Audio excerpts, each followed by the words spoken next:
Welcome back to my channel. This is your girl, Angelica, and if you're just new here, don't forget to click that subscribe button and that tiny bell beside it so every time that I will have a new upload, you will be updated. Alright guys, for today's video, we'll be doing an update ng paggamit ko nito Ryxskincerity Beyouthiful Starter Kit. And I know it's been 2 weeks nung huli ako nakapag-upload. Sorry na, sadyang naging busy lang ang inyong teacher. Kasi nga, tayo under ng ACQ or MECQ, ganyan, or GCQ pa yan. Depende ako nasang lugar kayo. Pero dun sa may lugar ko, we are under GCQ na. Pero right now, since nandito ako sa Metro Manila, yung bahay ko talaga, under GCQ na. Pero pumunta ako dito sa Metro Manila, na under na MECQ. Kaya, ayan, hindi pa rin pwedeng pumasok sa trabaho. Sarado pa rin yung mga schools. Kaya yung trabaho ko, sa bahay lang din. Medyo madami-dami akong ginagawa at sobrang busy ko talaga kasi nga gumagawa ako ng module para sa mga estudyante. I actually started using the starter kit ng April 29, then today is May 28. So, almost 1 month na rin, 1 day na lang, di ba? Bago mag 1 month ng paggamit ko nito. Pero dahil nga naubos na yung aking toner, kaya tatapusin na rin natin yung review natin for this starter kit. And nga pala, pagpasensya nyo na yung ating pa-setup ngayon kasi wala ako sa bahay nga namin. Ito, putyo-putyong pa-setup lang ito at wala akong pa-lightning dyan. Yung lightning lang talaga dito sa may ilaw sa taas ng aking ilaw. Kaya hindi nyo masyadong kitang-kita yung aking mukha ngayon. Pagpasensyahan nyo na. Before ko ibigay sa inyo yung final thoughts, reviews, and experiences ko sa paggamit nitong Beyouthiful Starter Kit for a month, sasagutin ko muna yung mga ilang katanungan ninyo dun sa may comment section below, dun sa may 1 week review ko nito. And may napansin din ako, yung iba dun, paulit-ulit lang din naman yung tanong. Kaya, ito na lang. Actually, sumali ako sa isang group ng Ryxskincerity Incorporation na yata yun. Lagay ko na lang dito, yung pinaka-Facebook page nila, Facebook group rather. Then, karaniwan ng mga kasali dun yung mga seller ng Ryxskincerity, then yung iba mga user. Nag-share sila ng experiences doon, then doon yung malalaman kung ano ba yung mga mangyayari kapag gumagamit kayo ng mga ganitong products. So, start muna tayo with this information na nakita ko dito sa may Facebook page nga or Facebook group ng Ryxskincerity. And, nga pala, hindi po ako isang reseller ng Ryxskincerity but I'm planning to be.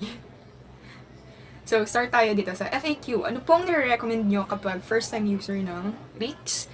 Then, sagot dito, honestly, nagre-recommend kami ng product depende sa skin concern mo, pero mas maganda kung ma-renew at ma-exfoliate muna yung skin mo, di ba? Then, nakalagay dito nakapin. Try our Beyouthiful Starter Kit, proven and tested.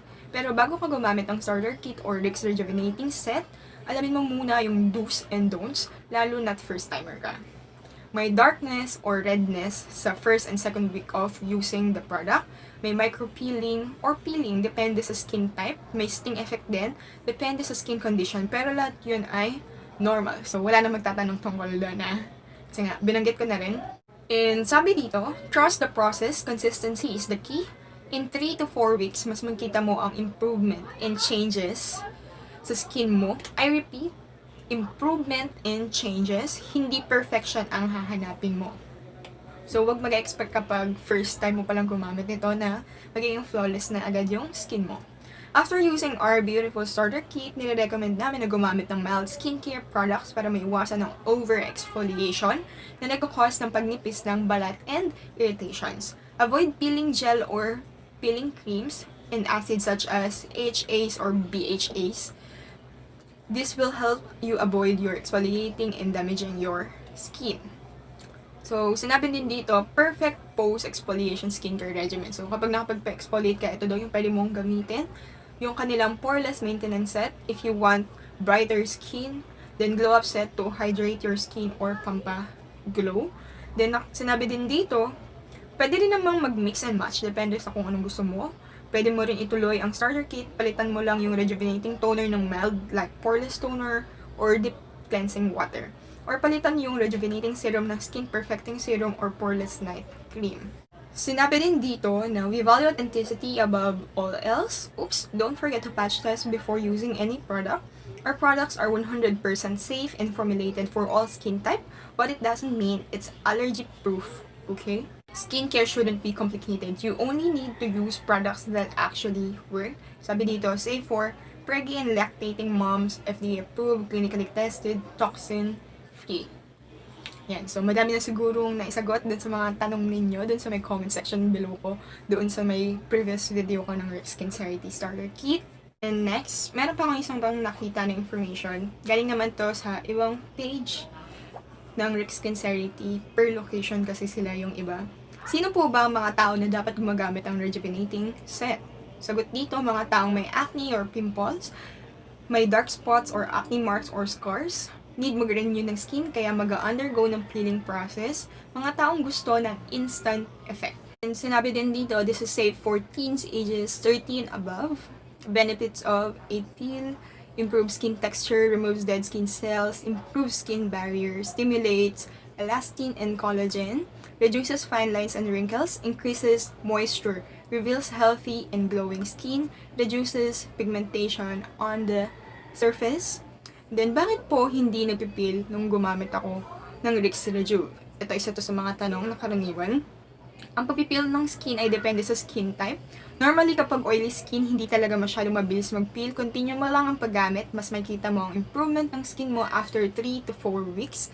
Mababawasan ang pagiging oily at matutuyo ang mga pimples. Macro at micro kasi ang effect ng rejuvenating sets. So, sa paggamit mo ng rejuvenating facial wash, ay sumasama na ang dead skin. Mapapansin mo din na may dead skin na sumasama sa cotton pad kapag gumagamit ka ng toner. And by the way, yung kanilang SRP ay 450 pesos para dun sa may starter kit. I guess, nasagot ko naman na lahat ng mga tanong nyo, di ba? So, ngayon naman, ibibigay ko na sa inyo yung experiences ko sa paggamit ko nitong Ryxskincerity Starter Kit. Okay. So, unahin muna natin yung mga products na ito. Ayan. Sobrang gamit na gamit ko sila. Especially itong rejuvenating facial wash. Kasi, hindi lang naman ako isang beses naghihilamos. Actually, 3 beses sa isang araw ako naghihilamos gamit ito. Pero, madami pa rin siyang laman. Then, tignan nyo yung likod. Medyo burado na yung dito sa may ingredients at saka yung directions kung paano ginagamit. Ayun o. Pag nababasa siya, medyo natatanggal na yung pinaka-text. Then, ito yung toner natin. Ubus na siya. Pero may maririnig ka pa rin na konti. Ayun o. Then, ito yung ating serum. Medyo parang kalahati pa lang yata yung bawas ko dito.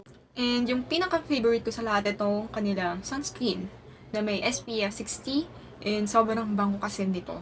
And nga pala, kung ipagko-compare natin sa ibang rejuvenating set, ito yung may pinakamataas na SPF na nagamit ko. Kasi yung iba, less than 30 lang yung kanilang SPF. Pero ito, SPF 60. Diba ang bongga? Then, syempre yung kanilang facial wash, ibang-iba din. Kasi nga, sa ibang rejuvenating set, Kojic soap lang. So, ito, bonggang-bongga. Facial wash talaga. And sobrang tipid gamitin nito. Parang wala pa yatang kalahati na babawas ko dito. Kasi konti lang ilalagay mo sa kami mo, mabula na siya, then apply mo lang sa face mo. The reason why kung bakit i-stop ko muna yung paggamit ng product na ito, kasi nga, naubos na yung toner ko. And ayokang mag-overpeel ng skin ko. Kaya gusto kong mag-switch muna sa maintenance set nila. Which is itong poreless. Yan.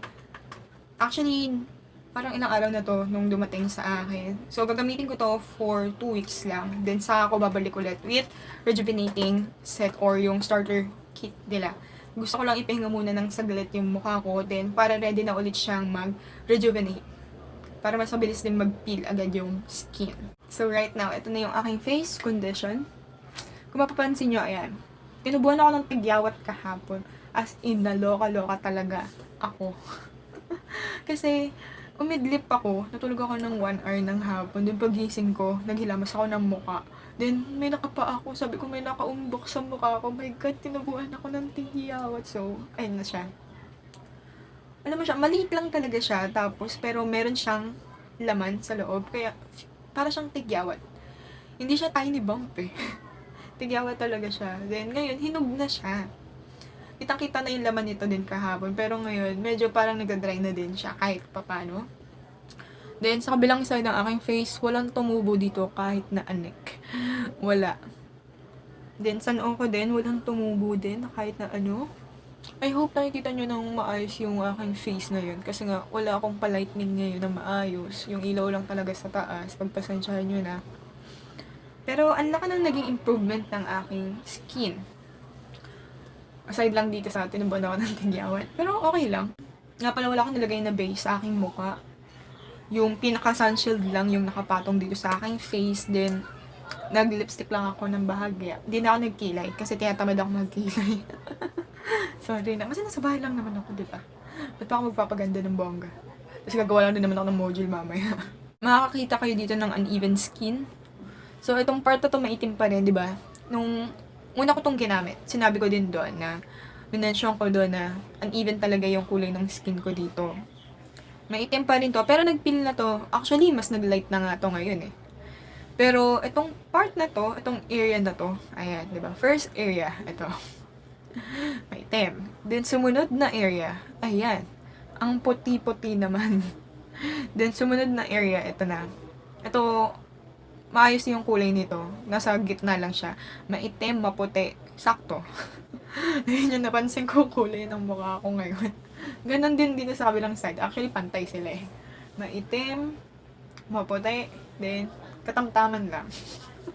Ang galing, diba? May region-region yung aking face ngayon.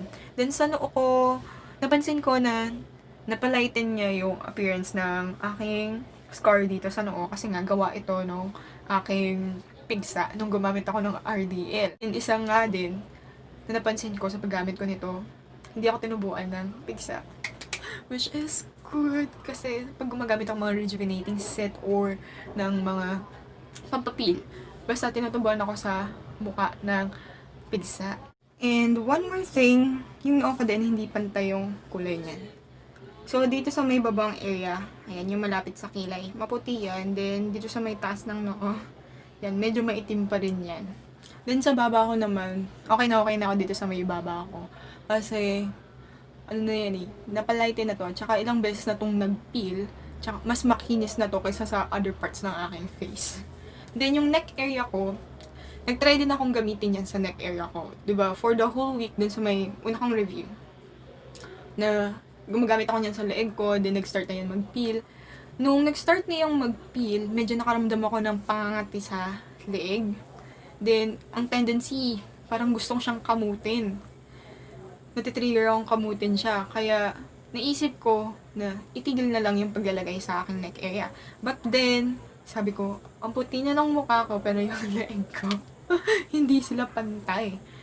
Napag-isipan ko no second week, doon ako nag-stop gumamit sa leeg ko. Then, on the third week, nag-start ulit akong gumamit sa leeg ko. Then, ngayon hindi na siya makate.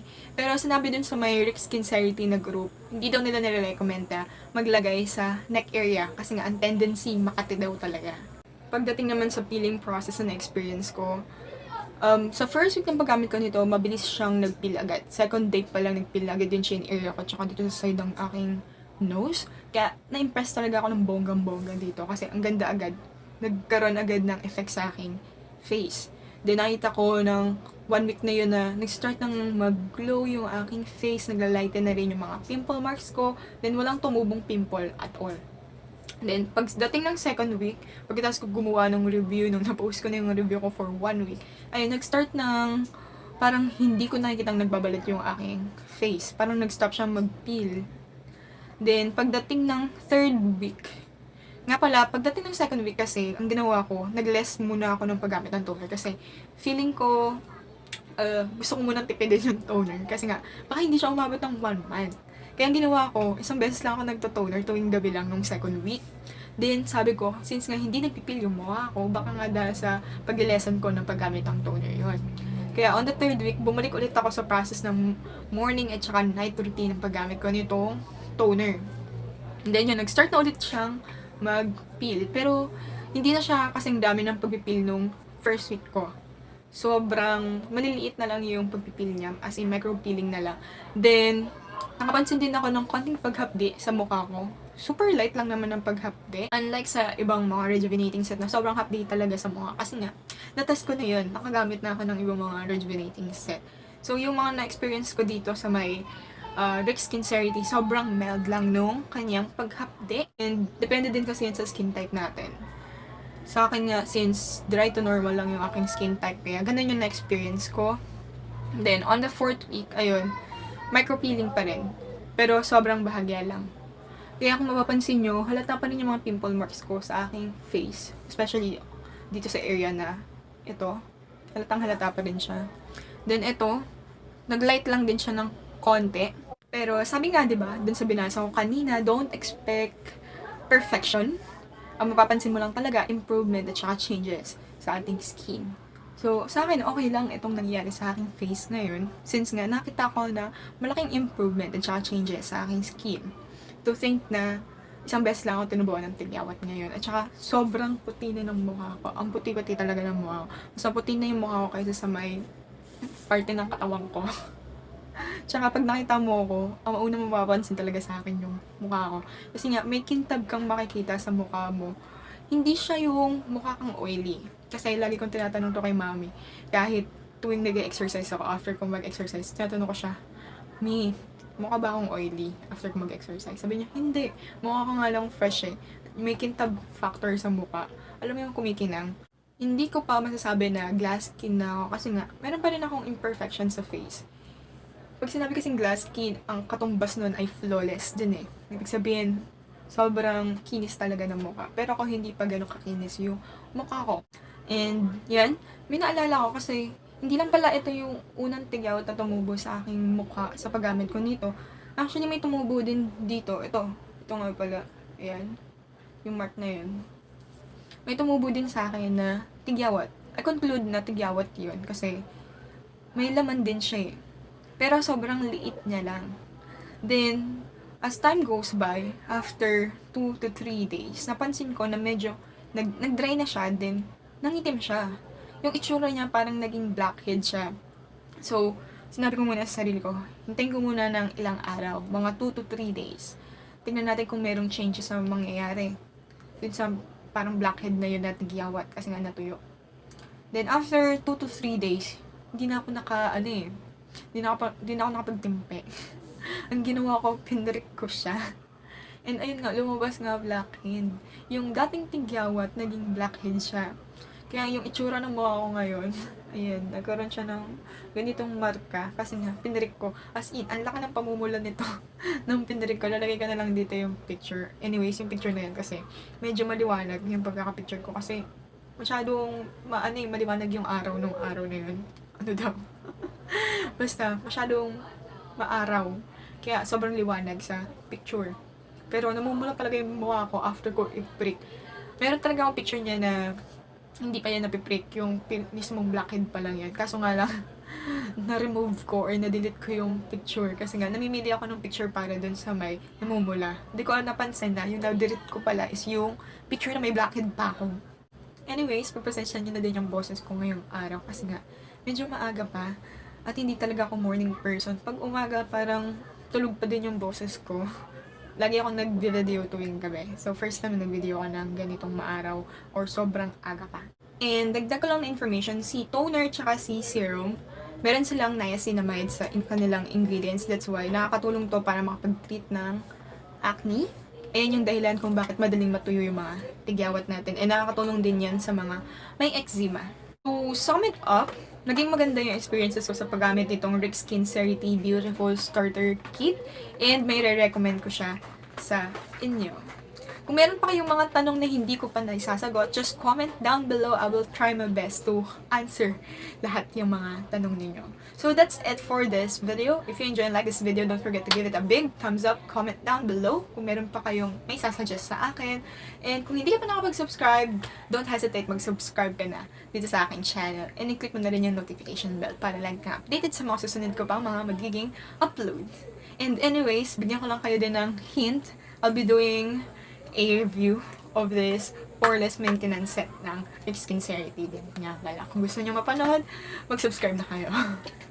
So that's it. Thank you so much for watching. Goodbye!